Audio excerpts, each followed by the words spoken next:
प्रणाम। कार्तिक मासरे दुई थर आमे दीपावली पालन करिथाउ। अमावास्या जो दीपावली आमे पालन करिथाउ ताहा पुराणर सेई कथा जेउ दिन भगवान श्रीरामचंद्र माता सीता सहित एवं भाई लक्ष्मण सहित अयोध्या को फेरी थिले। अयोध्यावासी खुशी रे दीप द्वारा आलोक द्वारा सेमानकु स्वागत करिथिले एवं आनंद उत्सव मनाइथिले। ताहाकु आमे मने रखिबा पई मर्त्य रे दीपावली पालन करिथाउ। कार्तिक मासर जो पूर्णमी आसी थाए सेही दिन को देव दीपावली कहा जाए, कारण एही दिन स्वर्ग रे देवता माने दीपावली उत्सव पालन करिथिले। एही दिन त्रिपुरासुरर विनाश होइथिला। तारकासुर नामक जने असुर थिला।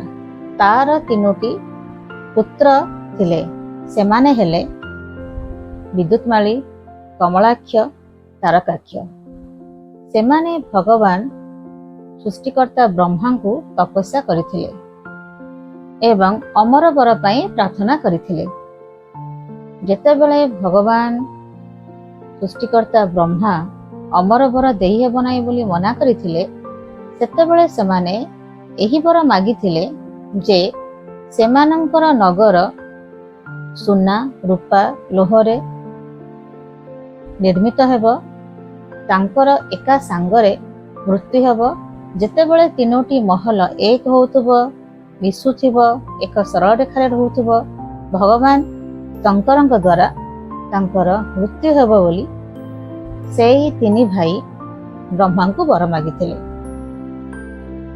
ताहा सेही दिन जो दिन कार्तिक पूर्णमी थिला, एही भली एक समय आसीची बा संजोगर दिन आसीची जेतेबेले महादेव एही तीनी भाईंकर विनाश करिया पई बाहरी थिले।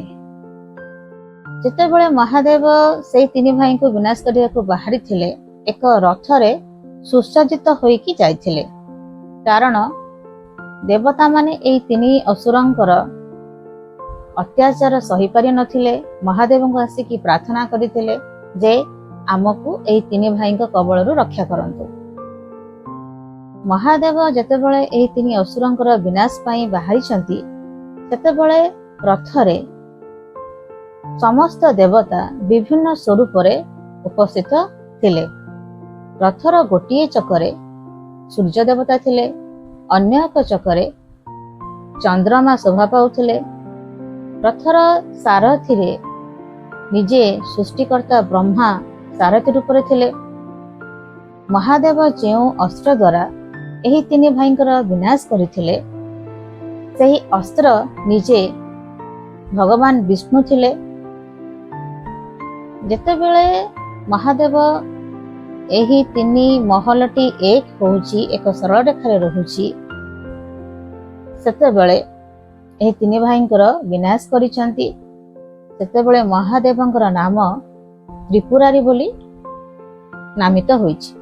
जेहेतु से त्रिपुरासुरर विनाश एही कार्तिक पूर्णमी दिन करिथिले एवं महादेवंको त्रिपुरांतक बा त्रिपुरारी नाम रे जगत तांको जानुची, स्वर्ग रे देवता माने खुशी रे दीप द्वारा आलोक द्वारा आनंद उत्सव मनाइथिले, जहा देव दीपावली नाम रे नामित।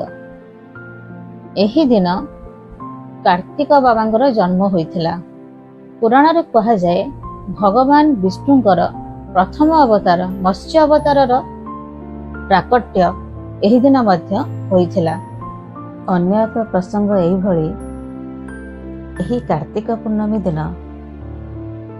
महादेवंकर कृपारु श्रीहरि विष्णु को सुदर्शन चक्र प्राप्त होइथिला। जेतेबेले असुर मानक सहित लढ़िया पई बा सेमानकर संहार करिवा पई श्रीहरि विष्णु महादेव को तपस्या करिथिले। एमिति एक अस्त्र पाइबा पई जेउ अस्त्र द्वारा ଅସୁର ରାକ୍ଷସମାନଙ୍କର ସଂହାର କରିପାରିବେ, ସେତେବେଳେ ନାରାୟଣ 108 ପଦ୍ମଫୁଲ ଭଗବାନ ଶିବଙ୍କର ଲିଙ୍ଗ ଉପରେ ଅର୍ପଣ କରିବା ପାଇଁ ମନସ୍ଥ କରିଥିଲେ। ଶେଷରେ ଯେତେବେଳେ 108 ପୂରଣ ହେବା ପାଇଁ ଯାଉଛି, ଗୋଟିଏ ପଦ୍ମଫୁଲ ମହାଦେବ ତାଙ୍କର ମାୟା ବଳରେ ଲୁଚାଇ ଦେଇଥିଲେ। ଆମେମାନେ ସମସ୍ତେ ଜାଣିଛନ୍ତି ଯେ ଶ୍ରୀହରି ବିଷ୍ଣୁଙ୍କୁ କମଳା ନୟନ କୁହାଯାଏ, ତାଙ୍କର ଆଖି ପଦ୍ମ ସଦୃଶ କୁହାଯାଏ। ସେଥିପାଇଁ ଶ୍ରୀହରି ବିଷ୍ଣୁ ତାଙ୍କର ଗୋଟିଏ ଚକ୍ଷୁ ସମର୍ପଣ କରିବା ପାଇଁ ମନସ୍ଥ କରିଛନ୍ତି। ଯେହେତୁ ଗୋଟିଏ ପଦ୍ମଫୁଲର ଅଭାବ ହୋଇଥିଲା ବା ସର୍ଟ ହୋଇଥିଲା, ସେତେବେଳେ ମହାଦେବ ତାଙ୍କ ସମ୍ମୁଖରେ ଆବିର୍ଭୂତ ହୋଇଥିଲେ ଏବଂ ତାଙ୍କୁ ଏଭଳି ଏକ ଅମୋଘ ଅସ୍ତ୍ର ପ୍ରଦାନ କରିଥିଲେ ଯାହାର ନାମ ସୁଦର୍ଶନ ଚକ୍ର ଥିଲା। ଏହା ହେଉଛି ସେହି କାର୍ତ୍ତିକ ପୂର୍ଣ୍ଣମୀର ଦିନ ଯେଉଁଦିନ ଶ୍ରୀହରି ବିଷ୍ଣୁ ଭଗବାନ ଶିବଙ୍କ ଠାରୁ ସୁଦର୍ଶନ ଚକ୍ର ପ୍ରାପ୍ତ କରିଥିଲେ। କୁହାଯାଏ ଯେ ଏହି କାର୍ତ୍ତିକ ପୂର୍ଣ୍ଣମୀ ଦିନ ଭଗବାନ ଶିବଙ୍କର ଯେଉଁ ନିରାକାର ସ୍ୱରୂପ ଅଗ୍ନି ଆକାରର ସ୍ତମ୍ଭ ରୂପରେ ଲିଙ୍ଗ ରୂପରେ ପ୍ରାକଟ୍ୟ ହୋଇଥିଲା, ତାହାର କଥାକୁ ମନେ ପକାଇବା ପାଇଁ ବିଷ୍ଣୁ ଭଗବାନ ଏବଂ ସୃଷ୍ଟିକର୍ତ୍ତା ବ୍ରହ୍ମା ଗଙ୍ଗା ନଦୀ କୂଳରେ ମାଟିରେ ଦୀପ ତିଆରି କରି ଦୀପ ଜାଳିଥାନ୍ତି। ଅରୁଣାଚଳ ଯେଉଁ ପର୍ବତ ଅଛି, ସେହି ପର୍ବତରେ ଏବେ ମଧ୍ୟ ବିରାଟକାୟ ଦୀପ ଏହି ଦିନ ଦିଆଯାଇଥାଏ।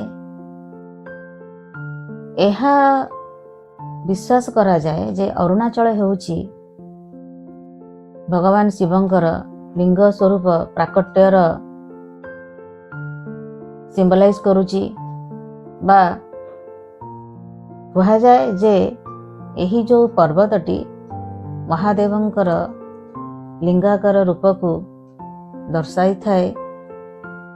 ତେଣୁ ଏହିଭଳି ବହୁତ ଗୁଡ଼ିଏ କଥା ପୁରାଣରେ ବର୍ଣ୍ଣନା କରାଯାଇଛି। ପ୍ରଣାମ।